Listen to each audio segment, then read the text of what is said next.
ಮತ್ತೊಮ್ಮೆ ಭಾರಿ ಇಳಿಕೆ ಕಂಡ ಚಿನ್ನ ಮತ್ತು ಬೆಳ್ಳಿ ಬೆಲೆಗಳು ಕೇವಲ ಕರ್ನಾಟಕದಲ್ಲಿ ಮಾತ್ರ ಅಲ್ಲ, ದೇಶಾದ್ಯಂತ ಬಂಗಾರ ಬೆಳ್ಳಿ ಪ್ರಿಯರಿಗೆ ಭರ್ಜರಿ ಸಿಹಿ ಸುದ್ದಿನೇ ಬಂದಿದೆ. ಹೌದು ವೀಕ್ಷಕರೇ, ಸತತ 5ನೇ ದಿನವೂ ಕೂಡ ಬಂಗಾರ ಬೆಳ್ಳಿಯಲ್ಲಿ ಭರ್ಜರಿ ಇಳಿಕೆ ಆಗ್ತಾ ಇದ್ದು ಜನರು ಮುಗಿಬಿದ್ದು ಖರೀದಿ ಮಾಡಲು ಶುರು ಮಾಡ್ತಾ ಇದ್ದಾರೆ.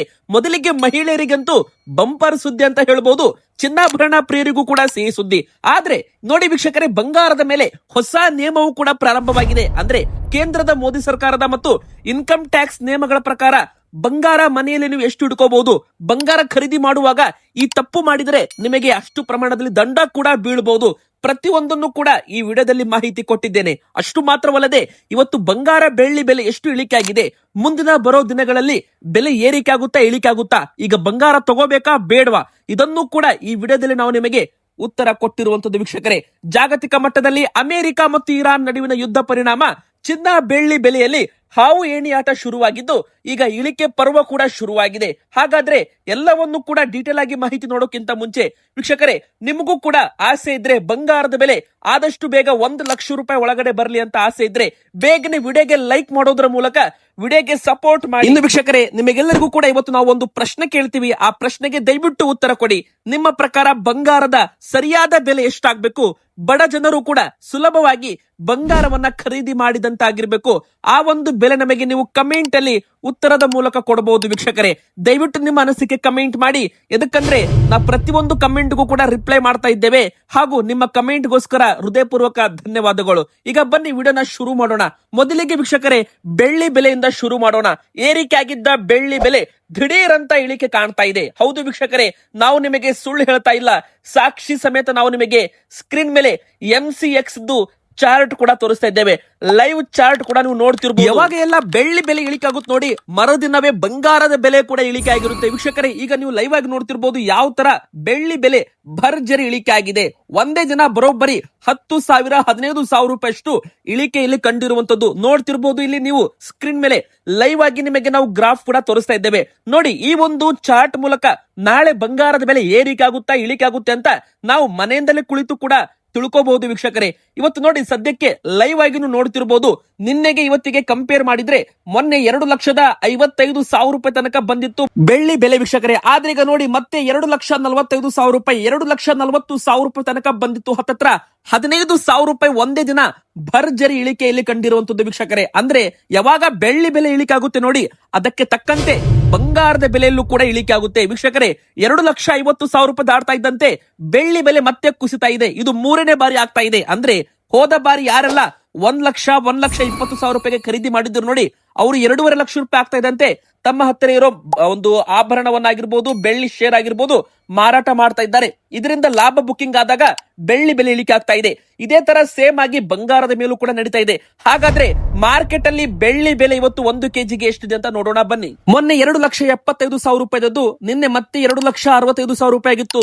ಮತ್ತೆ 5,000 ರೂಪಾಯಿ ಇಳಿಕೆ ಆಗಿ 2,60,000 ರೂಪಾಯಿ ಆಗಿದೆ. ಇವತ್ತು 5,000 ರೂಪಾಯಿ 1 ಕೆಜಿ ಮೇಲೆ ಇಳಿಕೆ ಆಗಿ 1 ಕೆಜಿಗೆ ಈಗ 2,60,000 ರೂಪಾಯಿ ಇದೆ 1 ಕೆಜಿ ಬೆಳ್ಳಿ ಬೆಲೆ. ಆದ್ರೆ ನಾಳೆ ಇದರದ್ದು ಬೆಲೆ 2,55,000 ರೂಪಾಯಿ ಆಗುತ್ತೆ. ಇದಕ್ಕಂದ್ರೆ ಇವತ್ತು ಕೂಡ MCX ಅಲ್ಲಿ ಬೆಲೆ ಭರ್ಜರಿ ಇಳಿಕೆ ಆಗಿದೆ. ಅಂದ್ರೆ ಡಿಮ್ಯಾಂಡ್ ಕಡಿಮೆ ಆಗಿದೆ ಅಂತಾನೆ ಅರ್ಥ. ಈಗ ಬನ್ನಿ ವೀಕ್ಷಕರೇ, 18 ಕ್ಯಾರೆಟ್ 22 ಕ್ಯಾರೆಟ್ 24 ಕ್ಯಾರೆಟ್ ಚಿನ್ನದ ಬೆಲೆ ಬಗ್ಗೆ ಮಾತಾಡೋಣ. ಇವತ್ತು ಚಿನ್ನದ ಬೆಲೆ ಎಷ್ಟು ಇಳಿಕೆ ಆಗಿದೆ, ನಾಳೆನೂ ಇಳಿಕೆ ಆಗುತ್ತಾ, ಮತ್ತೆ ಬಂಗಾರದ ಮಾರ್ಕೆಟ್ ಅಲ್ಲಿ ಏನಾಗ್ತಾ ಇದೆ, ಹಾವು ಎಣಿಯಾಟ ಶುರುವಾಗಿದೆ ವೀಕ್ಷಕರೇ. ಬಂಗಾರ ಸತತ 4ನೇ ದಿನವೂ ಕೂಡ ಭರ್ಜರಿ ಇಳಿಕೆ ಆಗಿದೆ ಅಂತಾನೆ ಹೇಳ್ಬಹುದು. ನೀವೇನಾದ್ರೂ ಆಭರಣ ಖರೀದಿ ಮಾಡ್ತಾ ಇದ್ರೆ ನಿಮಗೆ ಒಂದು ಬಂಪರ್ ಸುದ್ದಿ ಅಂತಾನೆ ಹೇಳ್ಬಹುದು ವೀಕ್ಷಕರೇ. ನೋಡಿ, ಬಂಗಾರ ಇಳಿಕೆ ಆಗುವಾಗ ಜನರು ಖರೀದಿ ಮಾಡೋದಿಲ್ಲ, ಮತ್ತಷ್ಟು ಇಳಿಕೆ ಆಗ್ಲಿ ಅಂತ ಕಾಯ್ತಾರೆ. ಆದ್ರೆ ನಾಳೆ ದಿನ ಮತ್ತೆ ಎಲ್ಲ ಕೂಡ ಚೇಂಜ್ ಆಗುತ್ತೆ, ದಿಢೀರ್ ಅಂತ ಏರಿಕೆ ಆಗುತ್ತೆ ವೀಕ್ಷಕರೇ. ನಾವು ನಿಮಗೆ ಹೇಳೋದೇನಪ್ಪಾ ಅಂದ್ರೆ, ಯಾವಾಗ ಬೆಲೆ ಇಳಿಕೆ ಆಗುತ್ತೆ ಅವಾಗ ನೀವು ಸ್ವಲ್ಪ ಬಂಗಾರವನ್ನ ಖರೀದಿ ಮಾಡಬಹುದು ನಿಮಗೆ ಅರ್ಜೆಂಟ್ ಇದ್ರೆ. ನೋಡಿ, ಈಗ ಅಮೆರಿಕ ಮತ್ತು ಇರಾನ್ ನಡುವಿನ ಯುದ್ಧ ಪರಿಣಾಮ ಬಂಗಾರದ ಮಾರ್ಕೆಟ್ ಭಾರಿ ಏರುಪೇರು ಆಗ್ತಾ ಇದೆ. ಇಂಟರ್ ನ್ಯಾಷನಲ್ ಮಾರ್ಕೆಟ್ ಅಲ್ಲೂ ಕೂಡ ಬಂಗಾರಕ್ಕೆ ಡಿಮ್ಯಾಂಡ್ ಬಂದ್ರೆ ಕೆಲವು ದಿನ ಡಿಮ್ಯಾಂಡೇ ಇರಲ್ಲ, ಅಂದ್ರೆ ಬೆಲೆ ಭರ್ಜರಿ ಇಳಿಕೆ ಕೂಡ ಕಾಣುತ್ತೆ ಅಂತಾನೆ ಹೇಳ್ಬಹುದು ವೀಕ್ಷಕರೇ.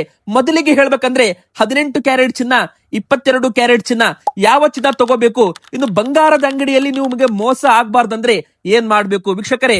ಮೊದಲಿಗೆ 18 ಕ್ಯಾರೆಟ್ ಬದಲಾಗಿ ನೀವು 22 ಕ್ಯಾರೆಟ್ ಚಿನ್ನ ತಗೊಂಡ್ರೆ ನಿಮ್ಮ ಹಣಕ್ಕೆ ಒಂದು ಗ್ಯಾರಂಟಿ ಇರುತ್ತೆ ಅಂತಾನೆ ಹೇಳ್ಬಹುದು. ಯಾಕಂದ್ರೆ 22 ಕ್ಯಾರೆಟ್ ಚಿನ್ನದಲ್ಲಿ 91.6% ಬಂಗಾರ ಇರುತ್ತೆ. ಅದೇ 18 ಕ್ಯಾರೆಟ್ ಅಲ್ಲಿ 75% ಮಾತ್ರ ಬಂಗಾರ ಇರುತ್ತೆ ವೀಕ್ಷಕರೇ. ಬಂಗಾರದ ಆಭರಣ ಮಾಡುವಾಗ ಇದಕ್ಕೆ ಬೇರೆ ಮೆಟಲ್ಸ್ ಗಳನ್ನ ಮಿಕ್ಸ್ ಮಾಡಿ ಆಭರಣವನ್ನ ಮಾಡಿರ್ತಾರೆ. ಅದರಲ್ಲಿ ಬಂಗಾರದ ಪರ್ಸೆಂಟೇಜು ಜಾಸ್ತಿ ಇದ್ರೆ ಮುಂದೆ ನೀವು ರೀಸೇಲ್ ಮಾಡುವಾಗ ನಿಮಗೆ ಒಂದು ಒಳ್ಳೆ ಲಾಭ ಸಿಗುತ್ತೆ ಅಂತಾನೆ ಹೇಳ್ಬೋದು. ಇನ್ನು ಎರಡನೇದಾಗಿ 22 ಕ್ಯಾರೆಟ್ 916 BIS ಆಧಾರಿತ ಹಾಲ್ ಮಾರ್ಕ್ ಇದ್ದ ಬಂಗಾರ ನೀವು ತಗೊಂಡ್ರೆ ನಿಮ್ಮ ಹಣಕ್ಕೆ ಸಂಪೂರ್ಣ ಗ್ಯಾರಂಟಿ ಕೂಡ ಇರುತ್ತೆ ಅಂತಾನೆ ಹೇಳ್ಬೋದು. 18 ಕ್ಯಾರೆಟ್ ಚಿನ್ನದಲ್ಲಿ ಕೆಲವು ಅಂಗಡಿಗಳಲ್ಲಿ ಹಾಲ್ ಮಾರ್ಕ್ ಹಾಕಿ ಕೊಡ್ತಾ ಇಲ್ಲ ಅಂತ ದೂರಗಳು ಕೂಡ ಬಂದಿದೆ ವೀಕ್ಷಕರೇ. 18 ಕ್ಯಾರೆಟ್ ಚಿನ್ನದಲ್ಲಿ 75% ಬಂಗಾರ ಇರುತ್ತೆ. ಆದ್ರೆ ಮರಳಿ ಮಾರಾಟ ಮಾಡುವಾಗ ಅದನ್ನ ಕರಗಿಸಿದಾಗ ಗೊತ್ತಾಗುತ್ತೆ ಕೇವಲ 60% ಮಾತ್ರ ಬಂಗಾರ ಇತ್ತು. 15% ಮೆಟಲ್ಸ್ ಗಳನ್ನ ಮಿಕ್ಸ್ ಮಾಡಿ ಇನ್ನುಳಿಕಿದ್ದು 25% ಕೂಡ ಮೆಟಲ್ಸ್ ಗಳನ್ನ ಮಿಕ್ಸ್ ಮಾಡಿದ್ರು. ಅಂದ್ರೆ ನೋಡಿ 10-15% ಅಂದ್ರೆ ಲಕ್ಷಕ್ಕೆ 10-15 ಸಾವಿರ ರೂಪಾಯಿ ನಿಮಗೆ ನೇರ ನಷ್ಟ ಅಂತಾನೆ ಹೇಳ್ಬೋದು. ಹೀಗಾಗಿ ನೀವು ಬಂಗಾರ ಖರೀದಿ ಮಾಡುವಾಗ ಪಕ್ಕಾ ಗ್ಯಾರಂಟಿ BIS ಹಾಲ್ ಮಾರ್ಕ್ ಕಡ್ಡಾಯವಾಗಿರ್ಬೇಕು, 916 ಇರಬೇಕು, ಮತ್ತೆ ಹಾಲ್ ಮಾರ್ಕ್ ಕಡ್ಡಾಯ ಇರಬೇಕು. ಇನ್ನು ಕೇಂದ್ರ ಸರ್ಕಾರ ಹೊಸ ನಿಯಮ ಕೂಡ ತರ್ತಾ ಇದೆ. HUID ಕೋಡ್ ಇರೋ ಬಂಗಾರವನ್ನ ಮಾರಾಟ ಮಾಡಬೇಕು ಅಂತ. ಅಂದ್ರೆ ನೋಡಿ ವೀಕ್ಷಕರೇ, ಇಷ್ಟು ದಿನ ಹಾಲ್ ಮಾರ್ಕ್ ಇದ್ದ ಬಂಗಾರ ತಗೋಬೇಕು ಅಂತ ನಿಯಮ ಇತ್ತು.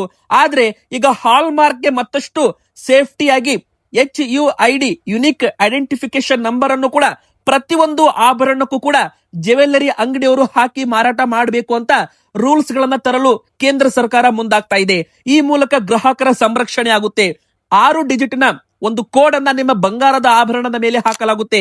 BIS ಅಪ್ಲಿಕೇಶನ್ ನಲ್ಲಿ ಆ ಒಂದು ಕೋಡ್ ಹಾಕ್ತಾ ಇದ್ದಂತೆ ನಿಮಗೆ ಆ ಬಂಗಾರ ಯಾರು ಮಾರಾಟ ಮಾಡಿದ್ದಾರೆ, ಅದರ ಮಾಲೀಕರು ಯಾರು, ಎಲ್ಲಾ ಡೀಟೇಲ್ ಬಂಗಾರದ ಬಗ್ಗೆ ಆ ಒಂದು ಅಪ್ಲಿಕೇಶನ್ ನಲ್ಲಿ ಸಿಗುತ್ತೆ ಅಂತಾನೆ ಹೇಳ್ಬಹುದು ವೀಕ್ಷಕರೇ. ಇದು ಕೂಡ ಒಂದು ಹೊಸ ನಿಯಮ ಅಂತಾನೆ ಹೇಳ್ಬಹುದು. ಇನ್ನು ಮೂರನೇದಾಗಿ ವೀಕ್ಷಕರೇ, ನೀವು ಮಹಿಳೆಯರಾಗಿದ್ದು ಮದುವೆ ಆಗಿದ್ರೆ 500 ಗ್ರಾಮ್ ವರೆಗೂ ಮನೆಯಲ್ಲಿ ಬಂಗಾರ ಇಟ್ಕೋಬಹುದು. 500 ಗ್ರಾಮ್ ಮೇಲೆ ನೀವು ಮನೆಯಲ್ಲಿ ಬಂಗಾರ ಇಟ್ಕೊಂಡಿದ್ರೆ ಅದಕ್ಕೆ 3% GST ಬಿಲ್ಲು ಹಾಗೂ ಇನ್ಕಮ್ ಸೋರ್ಸ್ ತೋರಿಸಬೇಕಾಗುತ್ತೆ. ಯಾವಾಗ ಅಂದ್ರೆ ಇನ್ಕಮ್ ಟ್ಯಾಕ್ಸ್ ನೋಟಿಸ್ ನಿಮ್ಮ ಮನೆಗೆ ಬಂದ್ರೆ. ವೀಕ್ಷಕರೇ, ಒಂದು ವೇಳೆ ನೀವೇನಾದ್ರೂ ಒಂದೇ ದಿನ 2.5 ಲಕ್ಷ 3 ಲಕ್ಷ ರೂಪಾಯಿದು ಹಣ ಕೊಟ್ಟು ಅಂದ್ರೆ ಕ್ಯಾಶ್ ಕೊಟ್ಟು ಬಂಗಾರ ಖರೀದಿ ಮಾಡಿದ್ರೆ ಅಷ್ಟು ಪ್ರಮಾಣದಲ್ಲಿ ನಿಮಗೆ ದಂಡ ಕೂಡ ಬೀಳ್ಬೋದು. ಹುಷಾರಾಗಿರಿ. ಎದಕ್ಕಂದ್ರೆ ಬಂಗಾರ ನೀವು 2 ಲಕ್ಷ 3 ಲಕ್ಷ 5 ಲಕ್ಷ ಎಷ್ಟಾದ್ರೂ ಖರೀದಿ ಮಾಡಿ ಆನ್ಲೈನ್ ಮೂಲಕ ಟ್ರಾನ್ಸ್ಫರ್ ಮಾಡಬೇಕು. ಅಂದ್ರೆ ಒಂದು ಪುರಾವೆ ಇರಬೇಕು. ಅಂದ್ರೆ ನೀವು ಬಂಗಾರ ತಗೊಂಡಿದ್ರ, ನೀವು ಹಣ ಕೊಟ್ಟಿದ್ದಕ್ಕೆ ನಿಮ್ಮ ಹತ್ತಿರ ಒಂದು ಸಾಕ್ಷಿ ಇರಬೇಕು. ಅವಾಗ ಮಾತ್ರ ಅದು ಬಂಗಾರ ನಿಮ್ದು ಅನ್ನೋದಕ್ಕೆ ಒಂದು ಗ್ಯಾರಂಟಿ ಇರುತ್ತೆ ವೀಕ್ಷಕರೇ. ತುಂಬಾ ಜನ ಕಪ್ಪು ಹಣವನ್ನ ಬಂಗಾರದಲ್ಲಿ ಶೇಖರಣೆ ಕೂಡ ಮಾಡಿ ಇಟ್ಟಿದ್ದಾರೆ. ಹೀಗಾಗಿ ಕೇಂದ್ರ ಸರ್ಕಾರ ಈ ನಿಯಮ ತರ್ತಾ ಇದೆ. ಒಂದೇ ದಿನ ಒಬ್ಬ ವ್ಯಕ್ತಿಯಿಂದ 2 ಲಕ್ಷ ರೂಪಾಯಿಗಿಂತ ಹೆಚ್ಚಿನ ನಗದು ವ್ಯವಹಾರ ಮಾಡಿದ್ರೆ, ಕ್ಯಾಶ್ ನಲ್ಲಿ ವ್ಯವಹಾರ ಮಾಡಿದ್ರೆ, 3 ಲಕ್ಷ ರೂಪಾಯಿ ವ್ಯವಹಾರ ಮಾಡಿದ್ರೆ 3 ಲಕ್ಷ ರೂಪಾಯಿ ನಿಮಗೆ ದಂಡ ಬೀಳುತ್ತೆ ಅಂತಾನು ಕೂಡ ಇಲ್ಲಿ ಹೇಳಲಾಗಿದೆ. ಹೀಗಾಗಿ ನೀವೇನಾದ್ರೂ 2 ಲಕ್ಷ ರೂಪಾಯಿ ಮೇಲೆ ಟ್ರಾನ್ಸಾಕ್ಷನ್ ಮಾಡ್ತೀರಾ ಅಂದ್ರೆ ಕಡ್ಡಾಯವಾಗಿ ಪ್ಯಾನ್ ಕಾರ್ಡ್ ಕೊಡಬೇಕು. ಹಾಗೂ ಕಡ್ಡಾಯವಾಗಿ ನೀವು ಬ್ಯಾಂಕ್ ಟ್ರಾನ್ಸ್ಫರ್, ಚೆಕ್ ಅಥವಾ UPI, phone pay, Google pay, NEFT, RTGS bank transfer ಮಾಡಬೇಕು ವಿನಃ ನೀವು ಕ್ಯಾಶ್ ಕೊಡುವಂತಿಲ್ಲ ಅಂತ ಕೇಂದ್ರ ಸರ್ಕಾರ ಹೇಳಿರುವಂತದ್ದು ವೀಕ್ಷಕರೇ. ಈಗ ಇದು ಕೇಂದ್ರ ಸರ್ಕಾರದ ನಿಯಮ ಆಯಿತು. ಮದುವೆ ಆದ ಮಹಿಳೆಯರು 500 ಗ್ರಾಮ್ ವರೆಗೂ ಮನೆಯಲ್ಲಿ ಇಟ್ಕೋಬಹುದು. 500 ಗ್ರಾಮ್ ಮೇಲೆ ಇಟ್ಕೋಬಹುದು, ಏನ್ ಪ್ರಾಬ್ಲಮ್ ಇಲ್ಲ. ಆದ್ರೆ ನಿಮ್ಮ ಹತ್ರ ಅದಕ್ಕೆ GST ಬಿಲ್ಲು, ಇನ್ಕಮ್ ಸೋರ್ಸ್ ನಿಮಗೆ ಹತ್ರ ಇರಬೇಕಾಗುತ್ತೆ. ಇನ್ನು 250 ಗ್ರಾಮ್ ವರೆಗೂ ಮದುವೆ ಆಗದೇ ಇರೋ ಹೆಣ್ಣು ಮಕ್ಕಳು ಇಟ್ಕೋಬಹುದು. 250 ಗ್ರಾಮ್ ಮೇಲೆ ಇದ್ರೂ ಕೂಡ ಓಕೆ. ಅದಕ್ಕೆ ನೀವು 3% GST ಬಿಲ್ಲು, ಇನ್ಕಮ್ ಸೋರ್ಸ್. ಇನ್ನು ಪುರುಷರ ಹತ್ತಿರ 100 ಗ್ರಾಮ್ ವರೆಗೂ ಲಿಮಿಟ್ ಇದೆ. ಅಂದ್ರೆ 100 ಗ್ರಾಮ್ ಮೇಲೆ ನಿಮ್ಮ ಹತ್ರ ಬಂಗಾರ ಇದ್ರೂ ನಡೆಯುತ್ತೆ.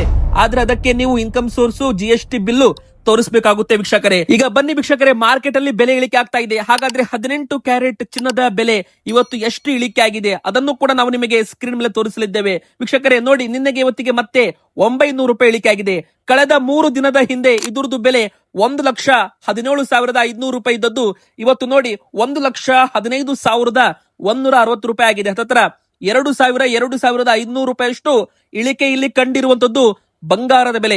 ಯಾವಾಗ ಬೆಲೆ ಇಳಿಕೆ ಆಗುತ್ತೆ ಅವಾಗ ನೀವು ಬಂಗಾರ ಖರೀದಿ ಮಾಡಿದ್ರೆ ನಿಮಗೆ ಬಂಗಾರ ಕಡಿಮೆ ಬೆಲೆಗೆ ಸಿಗುತ್ತೆ. ತುಂಬಾ ಜನ ಕೇಳ್ತಾ ಇದ್ದಾರೆ, ಕಡಿಮೆ ಬೆಲೆಗೆ ಬಂಗಾರ ಖರೀದಿ ಮಾಡಬೇಕು ಅಂತ ಹೇಳ್ತಿರಲ್ಲ, ಯಾವ ತರ ಖರೀದಿ ಮಾಡಬೇಕು ಅಂತ. ವೀಕ್ಷಕರೇ ನೋಡಿ, ಇವತ್ತು ಬಂಗಾರ ಇಳಿಕೆ ಆಗಿದೆಯಲ್ಲ, ಇವತ್ತು ಸ್ವಲ್ಪ ಬಂಗಾರ ತಗೋಬೇಕು. ಒಮ್ಮಕ್ಲೆ ನೀವು ಒಟ್ಟಿಗೆ 10 ಗ್ರಾಮ್ ಬಂಗಾರ ತಗೊಳ್ಳೋ ಪ್ಲಾನ್ ಇದ್ರೆ ಒಟ್ಟಿಗೆ ತಗೋಬಾರದು ವೀಕ್ಷಕರೇ. ಯಾವಾಗ ಬೆಲೆ ಇಳಿಕೆ ಆಗುತ್ತೆ ಅವಾಗ 1 ಗ್ರಾಮು 2 ಗ್ರಾಮು ಈ ತರ ನೀವು ತಗೊಂಡ್ರೆ ಮಾರ್ಕೆಟ್ ಗಿಂತ ಕಡಿಮೆ ಬೆಲೆಗೆ ನಿಮಗೆ ಬಂಗಾರ ಸಿಗುತ್ತೆ ವೀಕ್ಷಕರೇ. ಇದಕ್ಕೆ ಎವರೇಜ್ ಬೈಯಿಂಗ್ ಸ್ಟ್ರಾಟರ್ಜಿ ಅಂತಾನು ಕೂಡ ಕರೀತಾರೆ. ಇನ್ನು 22 ಕ್ಯಾರೆಟ್ ಆಭರಣದ ಬೆಲೆ ನೋಡಿ ವೀಕ್ಷಕರೇ, ಮತ್ತೆ 1,40,750 ರೂಪಾಯಿಗೆ ಬಂದಿದೆ. 1,100 ರೂಪಾಯಿ ಮತ್ತೆ 4ನೇ ದಿನವೂ ಕೂಡ ಭರ್ಜರಿ ಇಳಿಕೆ ಆಗಿದೆ. ಮೊನ್ನೆ ತಾನೇ 1,43,500 ರೂಪಾಯಿದದ್ದು ಈಗ ಮತ್ತೆ 1,40,750 ರೂಪಾಯಿ ಆಗಿದೆ. ಮತ್ತೊಮ್ಮೆ ಇಳಿಕೆ ಕಾಣ್ತಾ ಇದೆ ಅಂತಾನೆ ಹೇಳ್ಬಹುದು. ಇದು ಆಭರಣ ಪ್ರಿಯರಿಗೆ ಒಂದು ಬಂಪರ್ ಸುದ್ದಿ. ಹಾಗಾದ್ರೆ ಈಗ ಇನ್ನೂ ಬೆಲೆ ಇಳಿಕೆ ಆಗುತ್ತಾ, ಇನ್ನೂ ಕಾಯ್ಬೇಕಾ ವೀಕ್ಷಕರೇ? ನೋಡಿ, ಬಂಗಾರದ ಒಂದು ಮಾರ್ಕೆಟ್ ಇದೆಯಲ್ಲ, ತುಂಬಾ ವೊಲಟೋಲಿಟಿ ಇದೆ. ಯುದ್ಧದ ಕಾರಣ ಅಮೆರಿಕ ಇರಾನ್ ಯುದ್ಧ ಆಗಿರ್ಬೋದು, ರಷ್ಯಾ ಉಕ್ರೇನ್ ಯುದ್ಧ ಆಗಿರ್ಬೋದು, ಯುದ್ಧ ಪರಿಣಾಮ ಬಂಗಾರದ ಮಾರ್ಕೆಟ್ ಭಾರಿ ಏರುಪೇರು ಆಗ್ತಾ ಇದೆ. ಯಾವಾಗ ಬೆಲೆ ಇಳಿಕೆ ಆಗುತ್ತೆ, ಒಂದು ಡಿಸ್ಕೌಂಟ್ ಸಿಕ್ಕಿದಂತ ತಿಳ್ಕೊಂಡು ನೀವು ಸ್ವಲ್ಪ ಖರೀದಿ ಮಾಡಿದ್ರೆ ಒಳಿತು ಅಂತಾನೆ ಹೇಳ್ಬೋದು. ಇನ್ನು ಮುಂದಿನ ಬರೋ 2027ರಲ್ಲಿ ಅಂದ್ರೆ ಮುಂದಿನ ವರ್ಷ ಬಂಗಾರದ ಬೆಲೆ 1,80,000 ರೂಪಾಯಿ ದಾಟಲಿದೆ ಅಂತ JP ಮಾರ್ಗನ್ ಹಾಗೂ ಬ್ಯಾಂಕಿಂಗ್ ಸೆಕ್ಟರ್ಗಳು, ಇನ್ವೆಸ್ಟ್ಮೆಂಟ್ ಹೂಡಿಕೆ ಕಂಪನಿಗಳು ತಮ್ಮ ಭವಿಷ್ಯವನ್ನ ನುಡಿದಿರುವಂತದ್ದು ವೀಕ್ಷಕರೇ. ತಜ್ಞರು ಕೂಡ ಇದೇ ಹೇಳ್ತಾ ಇದ್ದಾರೆ. ಮುಂದಿನ 2 ವರ್ಷದಲ್ಲಿ ಬಂಗಾರ ಮತ್ತೆ 2 ಲಕ್ಷ ರೂಪಾಯಿ ದಾಟುತ್ತೆ ಅಂತಾನು ಕೂಡ ಲೆಕ್ಕಾಚಾರ ಮಾಡಿದ್ದಾರೆ.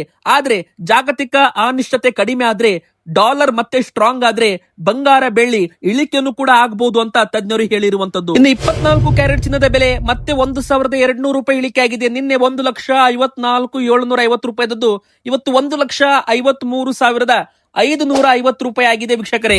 ಇದು ಬೆಲೆ ಇಳಿಕೆ ಮೊನ್ನೆ 1,57,000 ರೂಪಾಯಿ ಆಗಿತ್ತು, ಈಗ ಮತ್ತೆ 1,53,500 ರೂಪಾಯಿ ಆಗಿದೆ ಅಂತಾನೆ ಹೇಳ್ಬಹುದು. ವೀಕ್ಷಕರೇ, ವಿಡಿಯೋಗೆ ಬೇಗನೆ ಎಲ್ಲರೂ ಕೂಡ ಲೈಕ್ ಮಾಡಿ. ಬೆಲೆ ಇಳಿಕೆ ಆಗ್ತಾ ಇದೆ. ಹಾಗೆ ನಿಮ್ಮ ಪ್ರಕಾರ ಬಂಗಾರದ ಸರಿಯಾದ ಬೆಲೆ ಎಷ್ಟಾಗಬೇಕು ದಯವಿಟ್ಟು ಕಮೆಂಟ್ ಮಾಡಿ, ಚಾನೆಲ್ಗೆ ಸಬ್ಸ್ಕ್ರೈಬ್ ಆಗಿ.